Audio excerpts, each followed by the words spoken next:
இல்லங்க எனக்கு இப்பதே தெரியும், நான் தான் வந்து சொல்றேன். வைங்க ஏங்க என்னமோ உங்க ஃப்ரெண்ட் சரவண ஹாஸ்பிடல்ல அட்மிட் ஆயிட்டாருல, குரூப்ல வந்திருக்கு. Hospital admit ஆயிருக்கானா?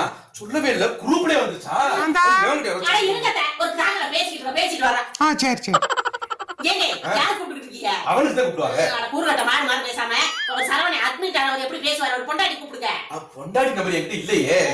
ஏங்க ஊர்ல இருக்கவங்க பொண்டாட்டி நம்பர்லாம் உங்கள்ட்ட இருக்குன்னு எங்களுக்கு தெரியும், ரொம்ப நடிக்காம கூப்பிடுங்க. அவசரமா தேவைப்படும் வாங்கி வச்சிருக்கேன். அடி சாதா அத்தை இருங்க அத்தை.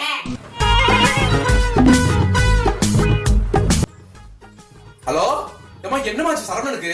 நைட்டு சாம்பார்ல சாப்பிட்டு படுத்த வருது, இன்னும் கண்ணு முழிக்கல. 10 நாள் ஆகும் டாக்டர் சொல்லிட்டாரு. நைட்டு சாம்பார் சாதம் சாப்பிட்டு படுத்த வந்தானா? 10 நாளாவது கண்ணு முடிக்கணும் டாக்டர் சொல்லிட்டாராமா. அந்த சாம்பார்ல கொஞ்சம் பாக்கி இருக்கான்னு கேளுங்க, உங்க அம்மா கூப்பிட்டுட்டே இருக்காங்க. அத்தை என்ன கூப்பிடுங்க?